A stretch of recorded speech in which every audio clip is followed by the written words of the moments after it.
What's up, you guys? Welcome back to Brunch with Desb. As always, I'm your host, Des, also known as Desb. And today, the B stands for baby because there is two important things I need to tell you guys. Number one, I think the other day, I actually felt the baby move. And that's like super exciting because when it moves, you kind of like feel it and then you kind of become a little bit more attached to it. Not that there's not like a mental attachment prior, but especially when after you have your first, your second, and it's your third, or I would even argue beyond, obviously, it starts to just feel like, this sounds so terrible. It starts to feel like just like another pregnancy, like, oh, like, I don't want to say you're not grateful for it. It's just, you have so much other shit going on and you're trying to maintain two other toddlers staying alive or however many, that it's kind of, you forget about it. Like, you don't just have all that attention to seek to it. So once you feel it move, you kind of are like, oh my God, whatever. So that's number one. And number two, I'm 18 weeks. So exciting. Guys, we're almost halfway already. And that is, honestly, there's two ways to look at this. Number one, terrifying. Okay, number one. Number two, that means we're so fucking close to like spring and summer. As much as we just entered February, which happy February, we're exiting winter. You know what I mean? Like in Michigan, at least, I would say February into March is probably the hardest month. And I've been looking at like the weather systems like a nerd, and it looks like it's going to get pretty bad for like another stint. However, like we're coming out of it. We're coming out of it. I'm seeing the light. March hits, sun starts shining. I can see it happening. And then all of a sudden it's April. That's my birthday, in 6 weeks to shreds. And then it's May, which is Archie's birthday, Mila's birthday. And then it's June, which is kind of like an unimportant month. And then it's July, and that's when I'm due. I'm not going to lie, I'm kind of manifesting that I'm going to have a June baby because, let's be honest, like I don't want to go full term. Like I don't want to go 40 plus weeks. Okay. Real quick, I'm just reapplying my Forget the Filler lip gloss. Listen to this. Ew. That was disgusting. I just ruined your morning. I hope you guys are having a great day. If you cannot tell, like I know I started out last week's episode kind of perked. I was like, oh my God, hi guys. Like I'm feeling so much better. And then that quickly went to shit. Genuinely, it's been like 3 days in a row. I'm feeling good. Okay. Positive vibes. I've had the barest of the barest headaches in and out. My doctor did supplement me magnesium. Like she actually just got it sent over the counter, so I know exactly what to take. And she told me that I can still take my Unisom, Tylenol here and there, XYZ. Blood pressure came back great. My urine test came back great. And the next thing that we really just have is my anatomy scan. So I'm not gonna lie, I'm freaking out about it. I'm freaking out about it. But I'm trying to find peace in knowing it is what it is, number one. Number two, I know this pregnancy is going to be perfect. Besides feeling like shit, I've been saying it. I've said it since we even thought, hey, do we want to have another one? I'm like, I have a note in my phone. Like I'm manifesting a healthy third pregnancy. So I'm speaking that over myself. And I will give you guys the news that we did get our NIPT results back. So the NIPT is like a full spectrum genetic testing, right? So it's everything under the sun, really. It's the most invasive that they can do. And everything came back completely normal. Obviously, there's always like a 1% or some whatever to cover their ass. But in all good faith, I'm very optimistic about it. So a lot of really good things. Sorry, I just rambled about the baby and myself for the first minute. How are you? How are you? Okay, first off, let's take a little sip of coffee. I have been really off my coffee lately.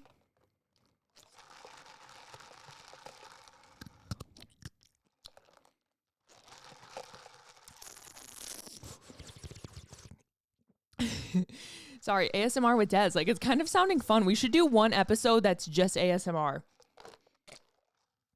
Let me know if you'd be into that. It'd be kind of a fun little random thing.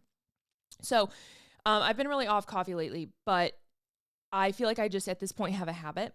So it's not going well. Okay. How are you? Take a sip of your stuff. Okay. I did lose a nail. Wyatt and I went to Chicago this past week. Fucking crazy. I ended up popping another tire. Discount tire. Listen, I've never really had to have experiences with like fast auto shop repair type stuff like that, Discount Tire has been a great experience for me. Both locations, I had to go to 2 separate locations in like two parts of the state. Great experience. So helpful. In and out in under 30, 45 minutes. It was awesome. So had a pop tire, but Wyatt and I stayed in Chicago. It was so fun. We just had such a blast. And we made this TikTok / Instagram. You might have saw it, but also I know a lot of you guys are actually off of social media, but you keep up here. So I'll give you a rundown. We did this TikTok and it was like a Tyler, the Creator sound. And basically he was like, I actually like you. Like, I thought you were a piece of shit. I thought you were an asshole, but I like you, whatever. And so Wyatt and I did a funny like Instagram reel TikTok to that. And it was so true because in parenting, you can get so frustrated with your partner so quickly. And it's okay. Like, it's warranted. Like, normalize fucking hating your husband. Like, for real. Like, it's okay to go through about a minute, half a day, couple hours, a full day, even a week of just like, I can't fucking stand you right now. But deep down or in the back of your head, wherever the fuck it is, it might be all the way down in your toes at this point, I love you so much. And I know we're in this together. We're just in the thick of it. And I know the hardest part of Wyatt and I's marriage was definitely in the first year with Maddox. Not only was it the first child, but it was COVID. He was switching out of like his corporate job. Life was just crazy. Family dynamic was changing. Like, there were so many moving parts and it was a huge test. And I think I even saw a statistic recently where it was like, it was actually a scary statistic of like, I don't want to butcher it, but it was something about if you have a kid and is it like if you last in marriage past the first year? Oh, maybe it was introducing a second kid within the first year and a half of your first, I think is like a higher divorce rate, or it was something, right? And I read it, I was like, holy fuck, we went through that. You know what I mean? Like, we lived that. And here we are. Like, I would argue our marriage communication, it's only getting better. And but at some point we both definitely hated each other. And like, not really, right? Like, I'm not saying that like in like real time, but you get what I'm saying. It's like, it's okay to be in a place of frustration with your partner. And I think as a child of divorce, and Wyatt as a child of divorce, your mind immediately goes to the idea of, oh my God, we're not meant to be together. Oh my God, we're not going to last. Oh my God, blah, blah, blah, blah. You can't let yourself go there. You just have to realize this is fucking normal and no one wants to talk about it. No one wants to, everyone wants to be like, how I keep my marriage spicy, how I, blah, blah, blah. Sometimes you just don't, and not every marriage is the same. Some people out there really do have like hot, steamy sex every fucking night, XYZ. Lives are different. People are different. All of the above, right? So just honor kind of where you're at and know that like it's okay where you are at too. But I just wanted to share that because like, yeah, like it's been hard, it's been an adjustment, but here we are, we're good. And we had a great time in Chicago. Like it just, it's so nice to get away. You just talk, look at each other, like undistracted, not distracted. I don't know if that was a word. It was just really fun. So happy 28th birthday, Wyatt. Not just another dad. You're my daddy. Okay. First, let's also address the elephant in the room is my fucking outfit. All right. I've been yelled at multiple times for accidentally sharing this to you guys on my stories, but the Ptula launch is coming up. I believe it's February 14th. I'll put the proper info in the description box, show notes, link in bio, etc. And you'll see me review these pieces because, bitch, put a gun to my head tomorrow. That's so graphic, but for the sake of the analogy, just stick with me. You ask me, you have one company to support this year only. I'm saying Ptula. I'm saying fucking Ptula. Okay. That's a big stand for me, but I have just continuously been so impressed by their quality of clothing, how they run their business, their ethics, their morals, their values, the owners, the fucking clothing itself. So I'm wearing this like lounge top. This is a full like lounge collection coming out. I'm wearing a medium. I could literally get horny talking about this shirt. It is ribbed. It is fucking cozy. Like I love when I can put my hands in here. So I'm wearing a medium. I do have bra pads in right now just because I woke up and I was like, I don't want to put a bra on, but I don't want you guys to be like full nipple out. And then we have these pants. You can't really see them on. I'll put them on the Instagram today because by now I can share. They're wide ass leg. Like, look how wide. Oh, shit. Oh, I just spilled my coffee. Well, that's going to have to wait there for a minute. Wide leg. Look at my leg. Like, wide leg, long as fuck. I have a medium on in the leggings or in the lounge pant. I also, I think, got a large too because I was like, girl, these will be in my hospital bag. Like, that's how fucking serious I am. And guess what? They also have a hot pink coming out. They have lounge shorts, like boxer shorts. It's giving Skims 2.0. They have bralettes coming out. They have long sleeve, beautiful like midi dresses. I'm obsessed. I'm so obsessed. I'm so obsessed. So code Desb. So Desb to save money. And please, if you have not supported Ptula ever, literally give them a chance. And if you want me, ask me, Des, can you make me a cart for Ptula? Dream cart. I will fucking tell you what items to buy because I want you to have a good experience, but also no matter what you would buy, you would love. So obsessed. There's a lot coming this year too. I'm pumped up about it. So I'm so happy. I'm so cozy. I'm feeling good. I did do my heatless curls last night, which I love, but I tried a little bit of a different technique with this right side of my head. So the left side, or well, you're not seeing it. You're seeing the opposite way. The other side just didn't come out as good. And I was like, fuck.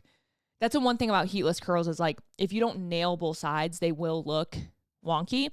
I could have probably ran a curler through this and like fixed it, but I just haven't yet. So a lot of stuff coming up though. Honestly, I'm in this like phase where I don't want to say I'm like, I guess I'm just like confused because I'm like working very hard while also being okay in like a growth period. And that's like not common for me. Like I'm someone who I always have to be doing the best for me. Like I have to be doing my best. And in this pregnancy and in just like how I've been feeling and navigating like just 2 kids and a family and house stuff and life stuff, I'm just like, it's okay to not be doing everything. And so if that's something that's resonating with you right now, know that you're not alone. Like it's so easy to think, oh my gosh, I need to be progressing in this area, this area, this area, this area, and this area. Sometimes you're just not going to, or you just don't have the mental energy, and it's okay to choose for sake of words, your battles. Okay. If something is not fulfilling to you right now, take a step back. It doesn't mean that it won't be fulfilling to you in the future. Just maybe right now you're a little burnt out. Take a step back. And to me, no amount of monetary items can now in my current, right? In the past probably year, I've really come to this like understanding of what I need. No amount of monetary or like, physical items can be worth it for my happiness, for my energy, for my alignment. It takes a special thing to come in my life now and stay in my life that is aligned with me and full of the same energy to be worthy of my time. And I would look back at that, saying that like a year ago, 2 years ago, and I'd be like, oh my God, you're like selfish. Like you need to be grateful for everything. Blah, blah, blah. It's like, no, you don't have to be. You're allowed to be picky. You're allowed to be choosy. We get one fucking life. We get one day as who we are today, right? Tomorrow we change. Tomorrow we age. We're older than yesterday, younger than tomorrow. We only get one today. And if there's something that's disrupting your peace, your energy, your feeling, your alignment, if that's a something, if that's a something or a someone or whatever, be fucking picky. Who fucking cares? It doesn't mean be disrespectful. Those don't coexist. I'm not saying disrespect. I'm saying be picky for yourself. Okay. I feel like sometimes we have like an entitlement that we feel like we have to encompass everything or encompass everyone. No, you fucking don't. Okay. By choosing to stick to your guns, what you believe, what you want, what you're aligned with, what kind of people you want in your life, what kind of people enhance your life, XYZ, you're allowed to grow and evolve with what those people could look like. That doesn't mean ever that you should stoop to the level of being rude to anyone outside or whatever. But does that mean you go out of your way to go to a fucking Mexican night with someone who ruins your vibe? No, and I've had this talk a lot with my mom with like some of her like high school experiences and how she like had these like quote fake friends, like people she would just always hang out with. And I think back to my high school experience, I didn't really have that. I genuinely loved the friend group I was in and the friends I had. I loved everyone. But I hear my mom's stories and I'm just like, why would you deal with that? Like if they didn't align with you anymore, don't be their friend. Again, does that mean be disrespectful? No. So I'm just kind of in a really good growth phase of just personal development. I think I'm approaching being 29 this year. I'm going to be 30 next year. Not that shit changes with a new, number that you turn, but you start to just grow into yourself. I'm going on kid number 3, bro. Like I am different than another 28-year-old, right? Who isn't in the same phase of life as me. We're all different no matter what, but kids, they fucking age you fast. Like they make you grow up. Plus I was a first child. Plus a child of divorce with a younger sibling. I mean, again, some of you guys are out there like living the same life as me right now. You're like, I get it. I had to grow up fucking fast. And that's probably half the reason why I am who I am. And I wouldn't wish it any differently. It's just, I'm in a phase of life where I want to do and continue to do things for me. Because when I put myself first, my family ends up coincidentally also coming first. You know what I mean? Because I take care of me, etc. It's like, I always say it, the fucking airplane analogy. It's so cheesy, but it's so true. Put your air mask on or else no one's getting fucking helped. You know what I'm saying? And I think the same thing in like any type of traumatic experience or whatever, you have to be safe first to save others.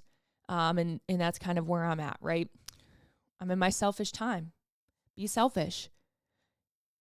Destigmatize the word selfish as well, So we have a fun advice segment today. I'm excited to dive in. I don't want to chat too much of random other stuff because I love doing the advice segments and usually they're kind of long, so we have to read them. But if you guys could make sure to review this podcast, rate this podcast, subscribe to this podcast, subscribe to my YouTube, drop a comment below. You guys don't know how much it supports me just being able to be like, happy Sunday, glad to be here, hi, whatever. And this goes across like all platforms. The algorithm wants engagement.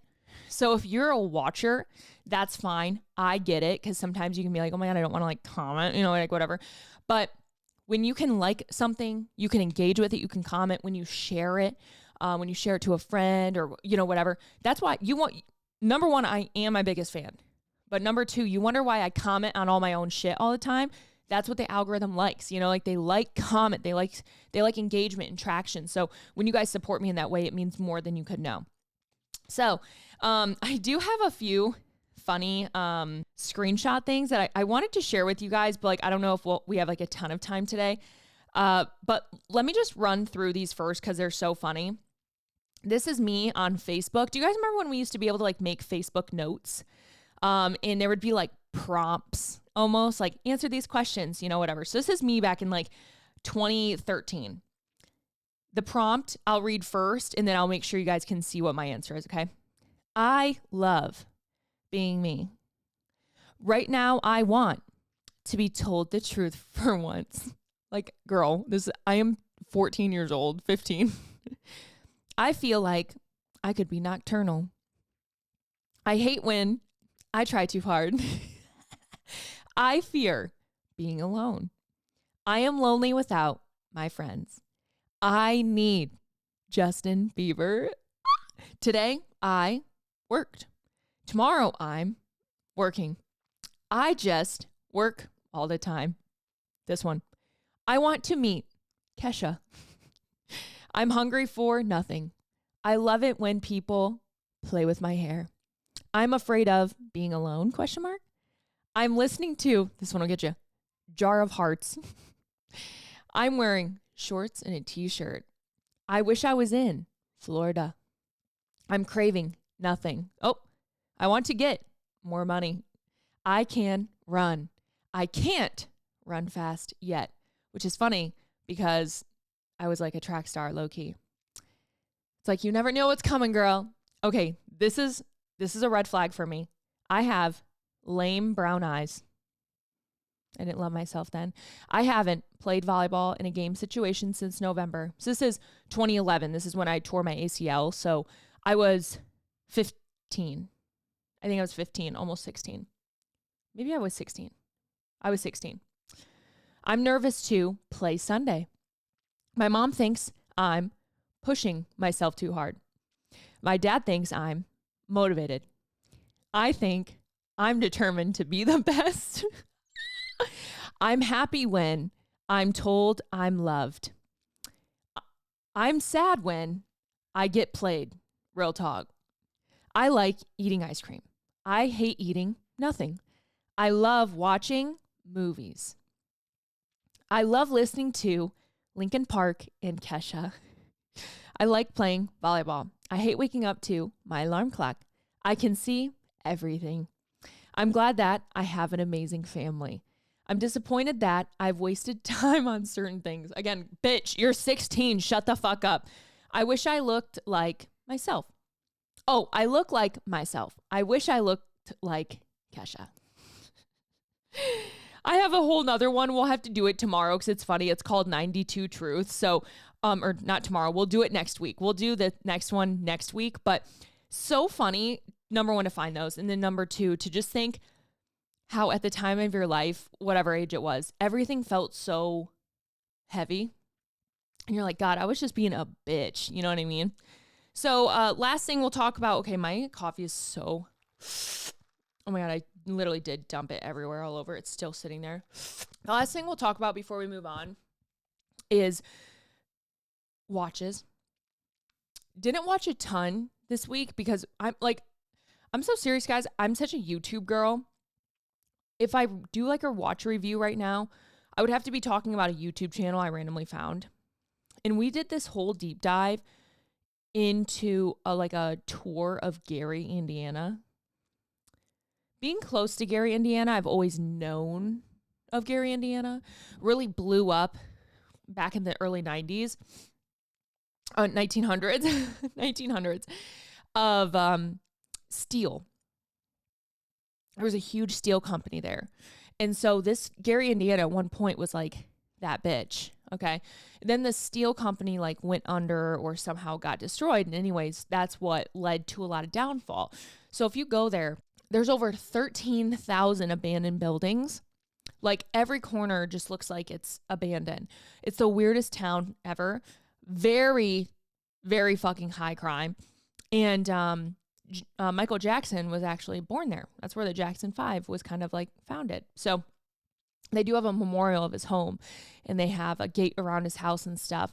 I don't think anyone's really ever tried to fuck with it because I think everyone in Gary would understand it's disrespectful. But again, just random YouTube videos. Cody Coase had new videos out, but also they're not new. He pre-recorded them before he had they had their baby. So a lot of times he kind of references, when Kelsey has the baby, blah, blah, blah. But I mean, I don't blame him. I would hope he kind of is on a paternity leave as well.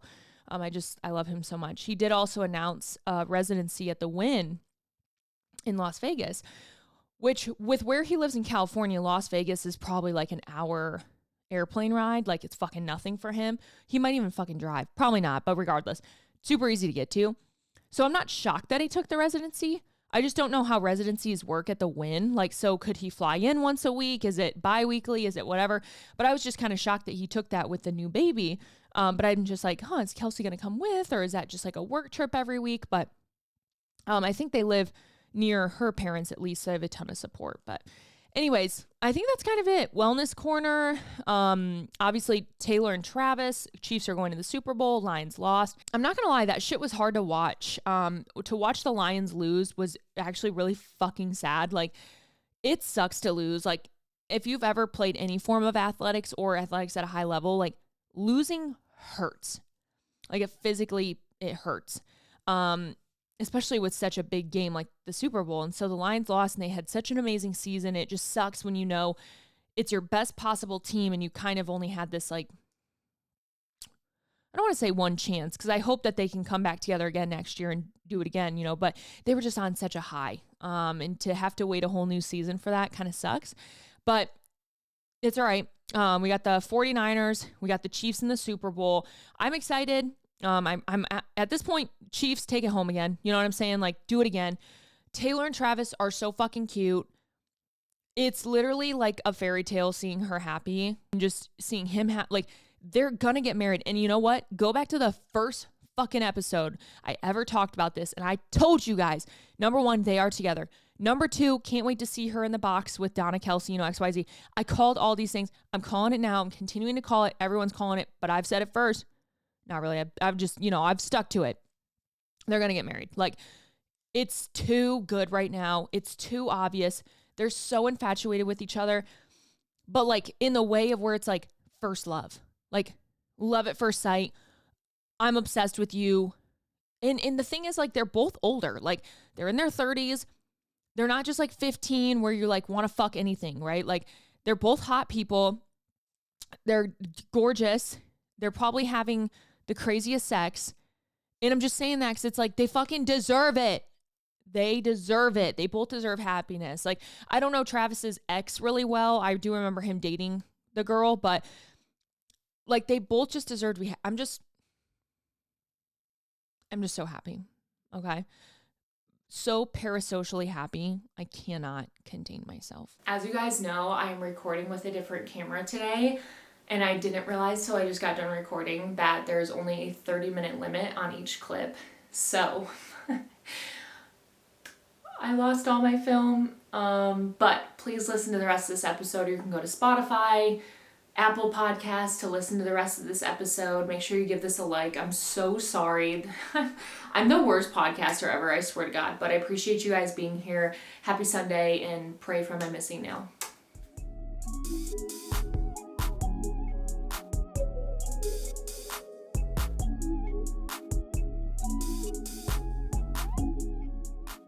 Podcast is sponsored by BetterHelp Online Therapy.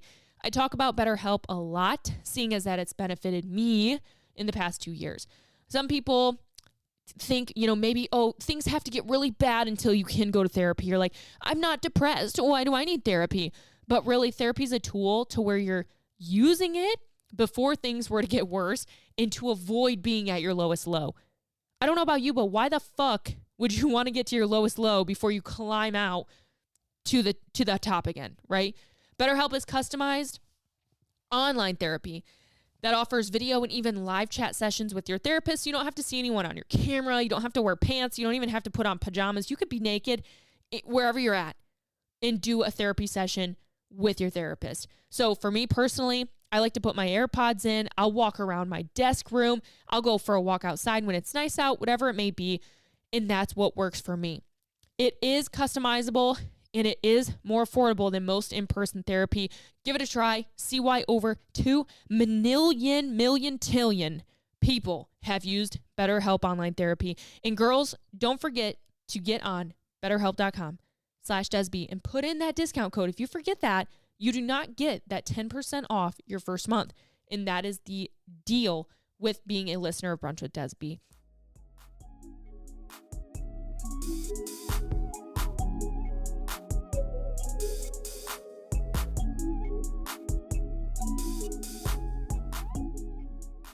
Okay, let's break into advice from Desb. We just have a few I want to go over today. A nice, short, quick, fun episode. And guess who's visiting us next week?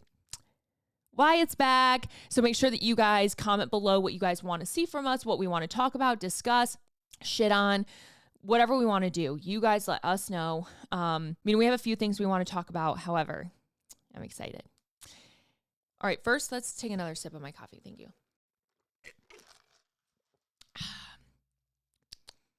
All right, first one. Dear Desb, I have been checked out of my marriage for over a year now and want out. I'm fucking scared. I know he will do everything he can to make me as miserable as possible. We have a 4-year-old, a mortgage, and both work similar paying jobs, with mine being more demanding. It's a constant cycle of emotional abuse and manipulation. I know gaslighting is sometimes overused, but he does that. It makes me feel like I'm the crazy one. I should have known from the beginning when I basically had to beg him to commit to me. I feel like I'm basically just here for my vag and tits. I cannot stand being touched by him. He tries to touch me in a place that I don't like, and he knows how much it bothers me, and I've expressed 100 times. He says, I don't care if you don't like it, I do. It fills me with such rage. He's about 10 years older than me and set in his ways. His family's always yelling at me. His family's always yelling hateful things towards each other. There we go. And I don't want my son to think that's normal. He spends time with our child, but it's clearly not a priority for him to make quality time, but just play on his phone while around him. I do all the housework, baths, weekly speech appointments that dad refuses to go to, even though he doesn't talk at 4 and is in denial, grocery shopping, etc. I'm exhausted. What would you do? Am I overreacting? I know marriage counseling is an option, but 99% of me just wants to get the fuck out. Every day feels like I'm waking up in a nightmare. Sincerely, I'm going to go ugly cry now. First off, you guys have to not make your sign-offs kind of funny when you're saying something serious, because I will laugh. And I'm not laughing at the situation. It's just, you get what I'm saying. Okay, so first off, it's funny. We were just talking about marriage and how it's okay to hate your husband. I don't think that this is okay. All right. Having a husband that still can't respect your personal boundaries, is not okay. And I know especially if we look at fundamentalist families, like Christians, this is just I'm making a separate caveat. So hang in there. There are plenty of wives yearly who are classified raped by their husbands, right? Just because you have a husband does not mean that they own the consent for your body at all times. That is still rape. That's still sexual assault. Would that hold up in a court of law? I don't know.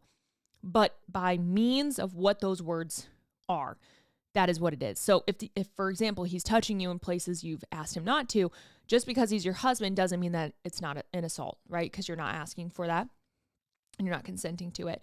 So that alone makes me uncomfortable. Nonetheless, being the one that it's done to. So then we get into the idea of gaslighting. We get into the idea of now thinking about our son. He's 4 years old. He's starting to take in that information. The only thing I could say is when you have a child with someone, you are attached to them in a way, right? At that point, I feel like the only other step, especially if counseling isn't an option, or at this point you're so checked out, you're it would not do anything but waste money. Lawyer the fuck up. Express your concern. At that point, is it something, and you guys can, sound off below if you've been in this situation. Would you go to the cops immediately and express your fear? Would you ask for some form of safety? Do you have someone in your corner in your life that you could seek safety with, XYZ? That would be my question. The only thing I would make sure to cover all things is looking up everything legal in your state, not taking the kid outside of state bounds, blah, blah, blah, just nothing that you could also get then in trouble for, right? If you fled in the night, took your son, and I'm making something dramatic, right? But you went to the next state to go see your mom, could that be then illegal kidnapping? You just want to make sure you're not doing stuff like that. But I would say lawyer up, because at this point, there's not much more to say besides you don't deserve that. Your son doesn't deserve that. That is not healthy. And if he's 10 years older than you too and set in his ways, I think you've said it for yourself. Dear Des, I need help. I feel like I need to break up with my boyfriend. We've been together for 5 years now. He's moved across the country with me, but I know he isn't the one for me. How do I do it?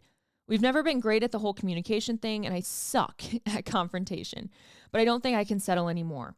He has no motivation, not the best personal hygiene, chooses to spend his free time playing video games at 29 years old. I just need to rip the Band-Aid off, right? Just say it's not you, it's me, but in all seriousness, it's you. I deserve someone so much better. I just haven't had many relationships and don't know how to break up with him and tell him to move out. Sincerely, a girl worth fighting for. Singing like the Mulan song. A girl worth fighting for. It's a great fucking movie.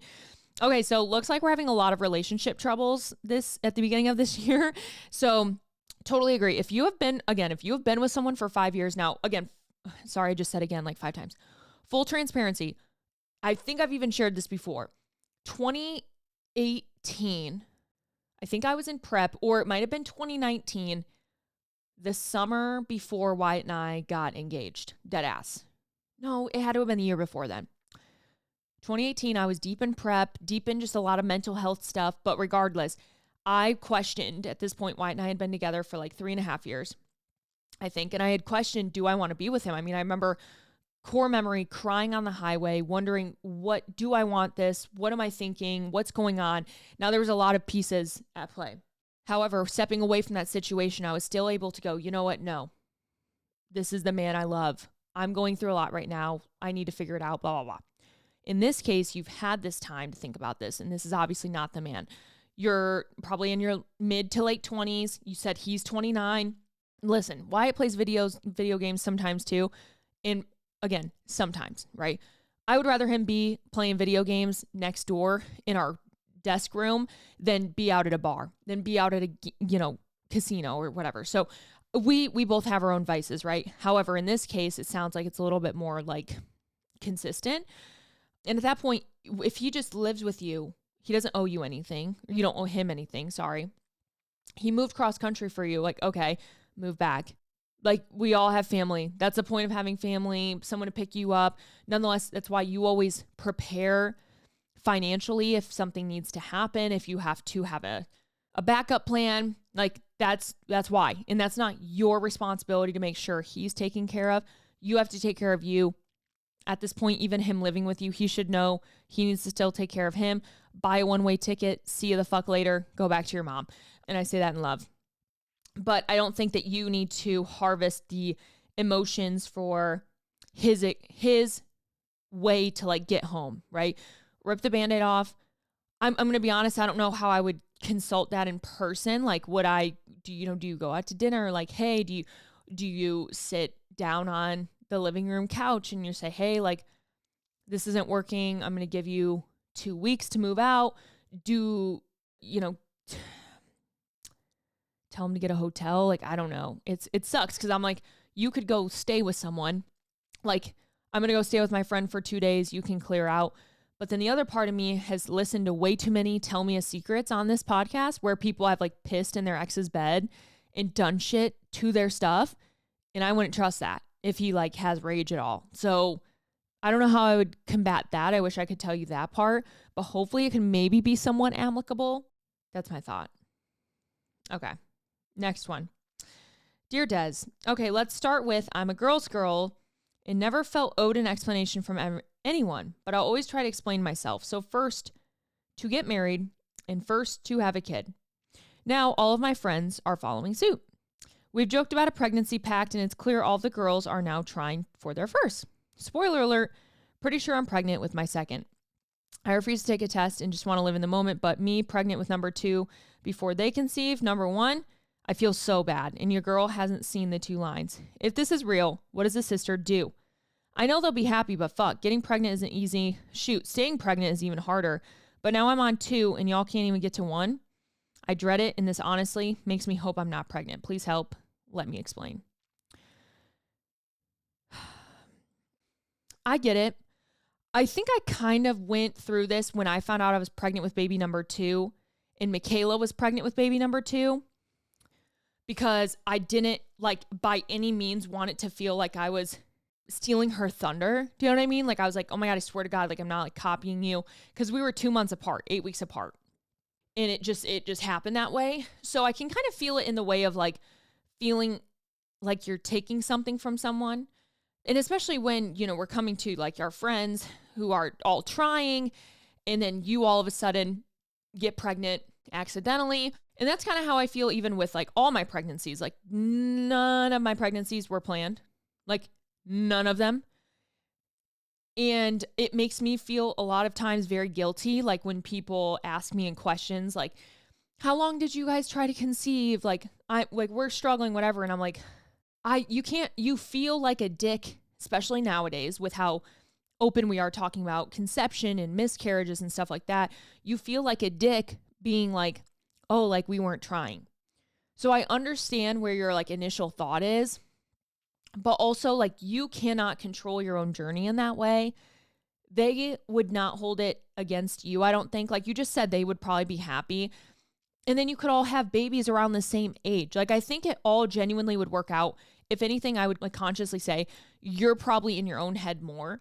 But again, I think with us and like social media and all of that stuff, I think we're all in our own heads a little bit more because we don't want to be saying the wrong things or doing the wrong things or offending people because everyone is offended by fucking everything. So we like walk on these eggshells being fearful of like, I'm so sorry. So why would you be sorry about being pregnant? Like it's not your fault that you got pregnant, like, or whatever, but the way that we can find guilt makes us feel that way. Just try very hard to not take it that way.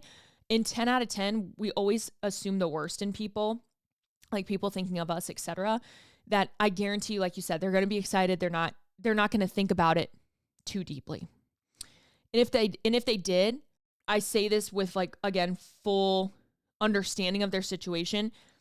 That is the way that they're choosing to deal with their emotions. And at that point, like you can't do that for them. You can't be responsible for how they perceive that situation.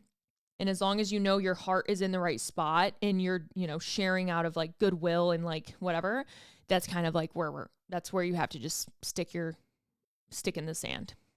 Dear Des, how do you deal with gaining weight? Today, one of my coworkers told me that I gained weight since getting married. First off, who the fuck coworker is this? That's fucked. Okay, here's a background info no one asked for, LOL. I've always struggled with body image growing up during the 2000s diet era. I was always the girl that was thin. People used to point it out like it was a good thing. During my freshman year, I found the gym. My main goal was to increase my vertical for volleyball. I fell in love with it. My entire personality then revolved around being active, lifting weights, volleyball. Fast forward to July of this past year, I tore my labrum in my shoulder in 2 spots and needed surgery. Got married in September and had surgery in November. Used to be a 4 to 6 days a week gym girl. Now I'm about 2 weeks max and limited on what I can do since I'm still recovering from surgery. I used to play volleyball year round, 2 different leagues. So obviously I haven't been as active and I want to be, and I've gained a little bit of weight. I'm having a little bit of an identity crisis. The gym has always been my happy place, a place where I can go if I'm having a bad day. I would go play volleyball, get a workout in. I know this is a season of life, but that still doesn't make weight gain and identity crisis any better. Do you have any tips on how to love my body through all these different stages of life? Thanks for reading my novels. And seriously, a girl just trying to love herself. So number 1, you are totally allowed to feel the way you do about your body. You're allowed to feel discomfort in your body as well. Just last week, I had my whole episode on body dysmorphia. So maybe when you submitted this, you didn't see it, but I would suggest going and listening to that just because although you have gained weight and you just don't like the way that you look right now, it can still very much apply to just understand your body, where it's at, and kind of honor it. I also have a really good episode called Love Your Body in the Now or Regret It Later. This came out last year sometime, so you might have to scroll a little bit, but it's a great episode. And at the end of the day, you kind of nailed it on the head. You know your activity is lower. So naturally you might have that weight being gained because we're eating a little bit more than we're expending. That's totally fine. Okay. We'd have to, honor that. And since we're only in the gym a few days a week, our schedule is way different. So there's peace in knowing the season of life is here. But you don't want it to continue to ricochet into new habits. Now, we're obviously recovering. As we hopefully continue to recover, we're going to continue to get back into the swing of things. We can play volleyball again, love it, live, laugh, love. However, the last thing you want to do is fall into almost like, for lack of better words, a depression, where then all of a sudden this steamrolls into new habits and a new lifestyle for you that you've never lived before. So stay true to knowing what you love to do and what you seek enjoyment doing and what you like, but also honor that right now you're physically incapable of doing everything that you used to do. So you just have to kind of sit in the suck and understand that, hey, I'm going to get back to it. But for right now, I just kind of have to sit and stand in this situation. in a very relative manner, completely different, but relative, is kind of like with pregnancy. Your body's changing no matter what. Your impact is lowered. All these things are different. You just have to kind of sit in that season of life. So allow this to be that season for you. Your coworkers, no one should ever speak to you like that anyways. And if for some reason you find that, you want to focus on getting a little bit more active again and just naturally adding some activity into your day, start focusing on the small things that you can do more. Walking more, standing more, instead of doing, burger and fries 7 days of the week, maybe do it 5 days and the other days do a lighter fare lunch, stuff like that, right? It's just making simple swaps too. And it doesn't mean you have to like hardcore diet. It's just be more aware of what you're doing, knowing the lower intensity output that you're going to have daily, and just kind of monitor that to just keep it maintained where it's at. But also life is going to lead to different seasons. Different things are going to involve different approaches. And especially when we're at the point of dealing with an injury and coming back, it's not fun. So just kind of sit in that, and know that obviously your time will come where you start to feel like yourself again. Dear Desb, I just had my first child and my mother-in-law is a bit of an overbearing mama bear helicopter parent, which drives me up the freaking wall as her son, my husband, is 30 and makes it clear he doesn't love the level of crazy she sometimes has. Anyway, she consistently asks about my kids, referring to her as my baby, like her baby. How the fuck does one politely get in-laws, but partially mother-in-laws too, back off with this kind of language? Because, does it piss me the fuck off? I was like, she put a lot of O's. I got confused. Sincerely, a raging new mom. So this is so relatable in terms of your first child in dealing with quite literally anyone else but you, but specifically mother-in-laws. And it doesn't mean that you like hate them at all. It's just as a new mom, you're going through so many hormonal changes. You have maybe postpartum anxiety. You might have had a pregnancy trauma. During the time when I was a first mom too, we were going through COVID and RSV season with a preemie baby. It was fucking tough.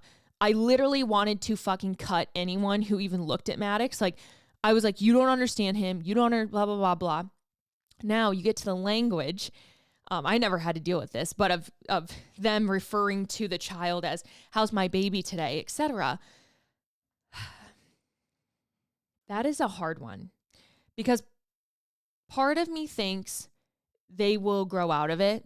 Like, like my baby, like you kind of just have to choke your words and know that language won't last forever. But then the other part of me is like, but could it, So I feel like maybe approaching it in the way of, what would I say? Honestly, at this point, I feel like that would almost be a husband thing that he can take on. And at this point, if he kind of understands where you are and you kind of share this annoyance of using that language, he would be the one responsible for like, hey mom, like, listen, I know you always refer to them as my baby. Can you just call it by its name? Or I know that can get under people's skin.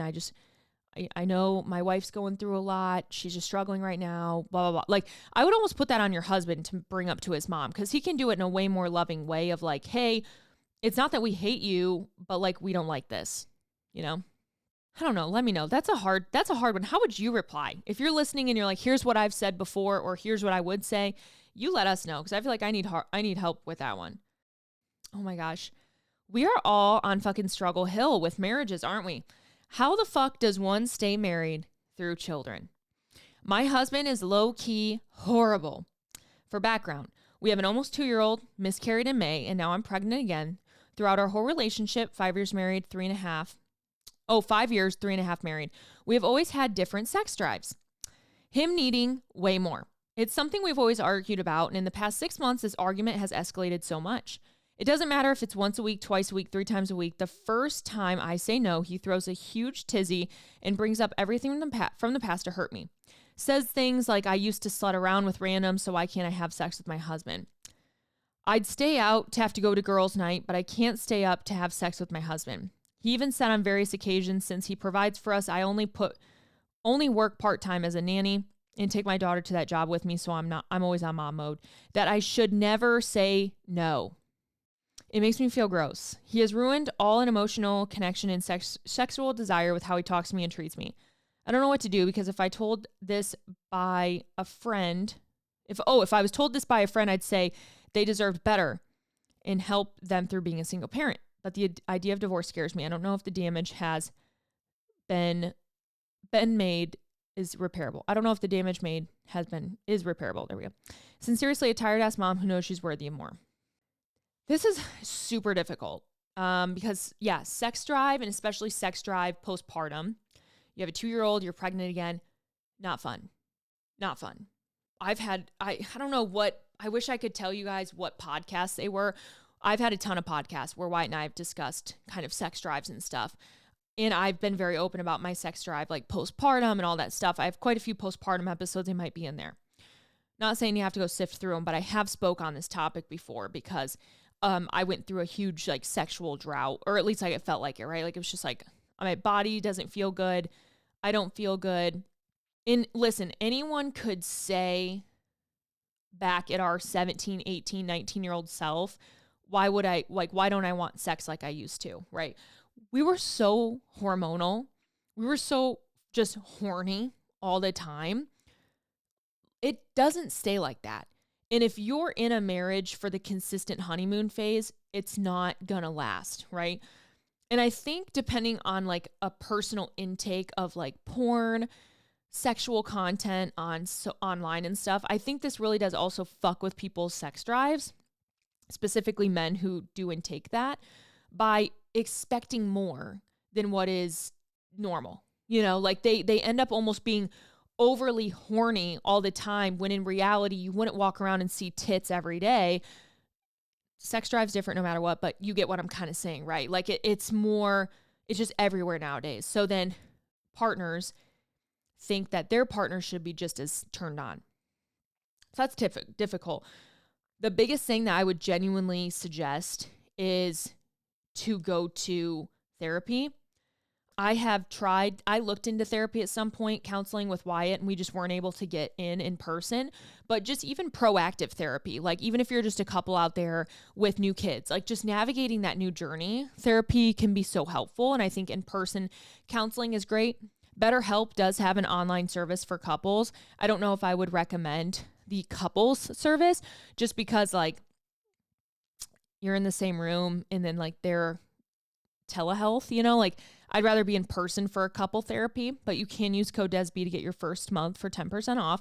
Even if that's for you, like maybe that's just for you. Maybe you do therapy for a month and kind of work through these emotions as well. I don't think it's something to think about divorce over, because the first couple years of kids' life are just genuinely so hard. And you're pregnant again. You have a lot of hormones going on. Sex doesn't sound good. Doesn't mean he's not ruining it for you, right? Like it doesn't mean that doesn't bother you, but I think those are things that could be discussed in a place with like a mediator, like a counselor. So that's where I would turn first, just because I know being in that similar position before, it was like where we were going to turn. But I can tell you on the other side of like having a similar vibe of just like, who am I? Where's my sex drive? Am I okay? It does get better, but it doesn't help when you have a partner belittling you in that way. And sometimes it's like, as much as we think, oh my God, our husbands are dicks, why are they saying that? They don't, just as we do, right? Sometimes we'll say shit that we don't realize is hurtful. And that's the only way that they're communicating it. So hang in there. I hope that you can maybe find a counselor. I think that'd be good. And also don't line it up like, hey, we're going to counseling for sex, you know. Lean it up by like, hey, I've just been struggling a lot in this pregnancy, postpartum, etc. I want us to continue to talk about it, but I think that this was recommended to me or something. Hey Des, I'm in need of some good advice, please. Backstory: I have a 2-year-old son, currently work from home. I work a desk job doing contracts. It's flexible so I can get up and hang out with him, color, paint, etc., but I still work 10 hours a day with him home with me. My husband and I are living paycheck to paycheck, so putting him in childcare or having a nanny isn't an option. My husband also doesn't believe in getting assistance through the state because he grew up with his mom getting assistance his whole life. Okay, so getting my advice piece. I feel like a failure. I feel like such a piece of shit mom because I feel like I'm holding him back or not giving him the experience he should have around other kids in preschool or daycare. Am I doing right by my son? Am I holding him back educationally? I don't know. I'm just in need of some tips or advice or both from working from home with a 2-year-old because it can be exhausting for me. Sincerely, a mom just beating herself up. Motherhood fucking sucks. Like, in this way, you're constantly in your head. Am I doing enough? Am I doing too little? Am I a shitty mom? Am I a good mom? Whatever. By you questioning, and again, this is so cheesy because it's said everywhere, but by you questioning, are you doing enough? Am I a good mom? Is you also being a great mom. So know that first and foremost. With not getting assistance from the state, I would talk to your husband about it. This is why we pay tax dollars. This is what our government is set up to do, to help people who need help. With daycare, preschool, is there something that is, I know you work from home, but is there something around you that could be free? Like, could you take him to the library to play with some kids? Could you take him to a story time at the library where you can have your computer in the back and he sits while the librarian reads to all the kids? You know, something like that. Is there things in your neighborhood that you could go explore and do with him that, again, it might be on work hours, so I'm not sure how your work is. Like, could you step away? Could you come back? That'd be my first thought. Like, is there interactive things that you could do with him in your current like town? The second thing I would say is, I don't think, like, at 2 years old, you're going to do too much damage to him by not, being around things. Like, Maddox and Archie, the only people they play with are really Mila and Gio. And sometimes if I take them to like a kids center or the library or like a little museum thing, and we don't do that very often. So like they kind of just play with themselves. We do have in-home help a few times a week. It was during my pregnancy with Maddox that I had terrible perinatal depression, and I literally wanted to off myself, where if I did not get help, I was not going to be okay. So we budgeted for that. And we still do. And it has been the best investment we could have personally made, but only knowing it was the difference between my literal job and my mental health. But with that, when I was first with Maddox only, and I would, take care of him or whatever, I would do whatever I could to just even be present. So sometimes even if I was working, but he was by me, every 30 minutes, I would like get up, we would play, we would do something for a 10 to 15 minute stretch break. And then I would sit back down, I would work a little bit more, get back up, etc. When he's around the home, maybe having like just making sure that we're having educational sources around him and having things like sorting and colors and, all of these things where you're still maybe able to integrate a little bit of that like educational piece, like a Miss Rachel vibe, even at home. But there's a lot of things that you can still do and still be a great mom, even from home, not having him in a daycare or something. So don't look too far into it right now. Do what you can in the now and provide what you can in the now, and then voice to your husband what you guys think maybe needs to change to orchestrate something. Or again, look in your hometown. Is there something you could do even once a week and make time for? I hope that was helpful. Okay, last one, and we'll wrap it up because there's a lot, okay? But this is I feel like this is a good one. Good one to end on. Not like good one to end on, but a good talk to end on. I'm struggling with my emotions on a situation. I found out my husband has been subscribed to OnlyFans for someone he knew and others. This spans from 2018 to this year. I don't know what caused me to snoop, but I just had a gut feeling because he's been super distant and closed off. I thought it was a phase. We have 2 kids under 2, and it tested our relationship. We've been together 11 years now, and I know I can forgive him. It's just hurting initially. I grew up very strict Catholic, so sex has always been taboo, where him and his brothers, he and all of his brothers, he is the middle of them. Oh, and I guess they all been very open, but we were each other's first and only high school sweethearts. I also saw his Reddit, which was nothing but porn. I've even used Reddit, but his favorite and saved is all porn. He never messaged on OnlyFans, just bought videos, but I told him all of this feels like cheating to me. Then to see this spanning from 2018 to now, where we got married in 2019, had babies, had a great memories together where I thought we were so strong and close. We had talked so much after having our first baby about struggling in the bedroom. I've been working on my bedroom stuff to open up to him and explore and try things he wants to try. However, after finding out all of this, I literally just want to go into his shell and never be touched. He wants to wipe the slate clean, and his first reaction to all this is personal. His only explanation was that he is a guy. He said, my issue is always wanting to find out the why behind his actions, and he doesn't have that. He saw them post an OnlyFans on Instagram, and I was intrigued. I told him that I see stuff like that all the time, but I'm not seeking it out nor subscribing. We've been together since high school. My high school self was pretty awful to him. I emotionally cheated on him and hid the messages, so I'm not perfect, but I've never done it again. And even the thought of doing it since coming clean from high school, I never would. I told him it was a mixture for me of feeling insecure, immature, and also getting back at him for things he did and ignored. However, we have worked through that. And I've also worked on me more in therapy. He feels like this weight has been lifted off of him since I found it all, and he said he's been hiding it in plain sight. I'm not that person who will go through his phone willy-nilly. He has no explanation why he didn't just tell me. No relationship is perfect. I guess I'm just trying to get your opinion or even yours and why it's. I feel so embarrassed about myself, physically, sexually, emotionally, and now being less than a year postpartum is really messing with me. I told him I think I'll go back to therapy, and he said that's my excuse to not talk to him about my feelings. Sorry, this is long, but just know you and Wyatt will always keep it 100. Sincerely, long lost postpartum mom. I wish Wyatt was with me right now. He has the kids, so I can't even calm down, but that's loaded because that would really, really, really hurt me as well. And I think your words there exactly were right. Is like, this isn't grounds for divorce, but this does slash a tire in the trust. You know, every time you would see him go through his phone, every time you'd see him on his laptop, you would always genuinely want to like take a peek, right? It causes a fear. It causes stress. It makes you wonder, am I good enough? When you're having sex with him and, you know, your tits are out and your ass is out, it makes you wonder, do I even look good?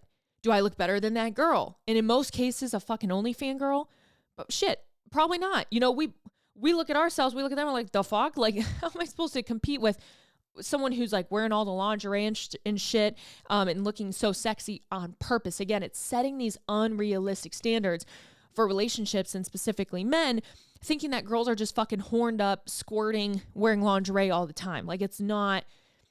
It really, really can destroy the expectation in the bedroom as well as in relationships so fast. And I think that's why I understand porn in a sense of maybe getting riled up from it, right? Like, sometimes we read like smut, like we read books about he took his fingers and he put them by my thighs, and that gets us kind of revved up, right? Like, I get the idea of porn putting you in a mood, but I don't like the idea of porn setting an expectation, because that doesn't fucking happen.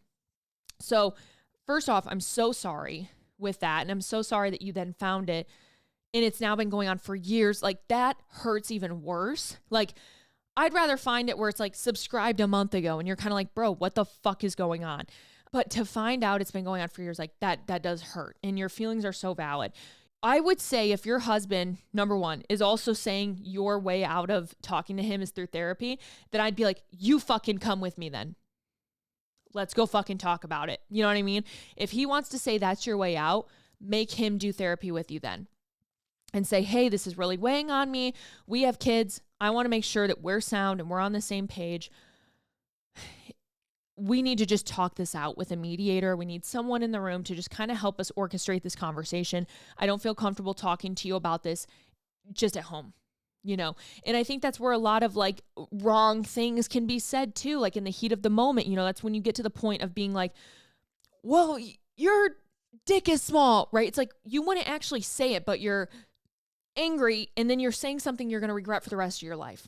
So once the cat's out of the bag too, you can't just unsay that. It's going to weigh on someone for a long time.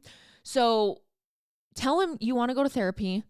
Ask him, hey, will you dedicate 2 months to therapy with me? Can we go 4 times? 2 times a month for 2 months? Like, and then from there, can we reevaluate? You know, something like that. Make a small goal and just be like, this is about our marriage. This is about our kids. This is about trusting each other. This is about wanting to better our sexual chemistry, wanting to better our emotional chemistry, physical chemistry, all the things above. This is where we need to start.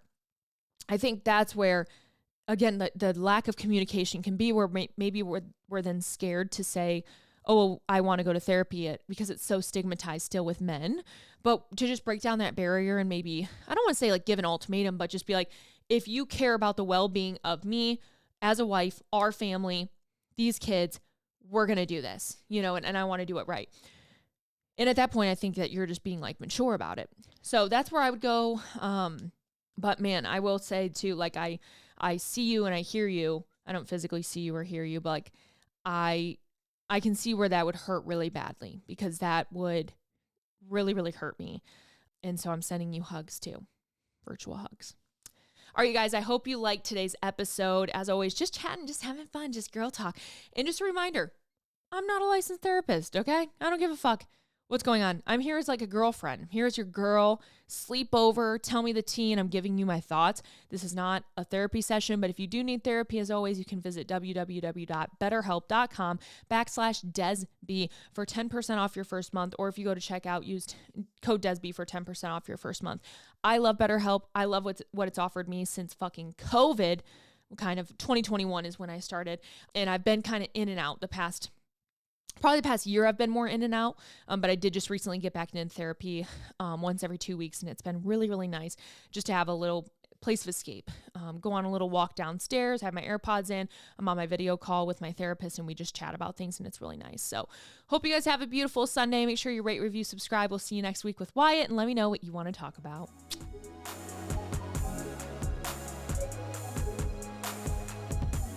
That's all for this episode of Brunch with Desb. I hope you enjoyed hanging out, laughing, or maybe even crying with me today, because let's be honest, you never know what you'll get here. Be sure to subscribe to my podcast, share with your family and friends, or even just to social media and tag me in it so I can share.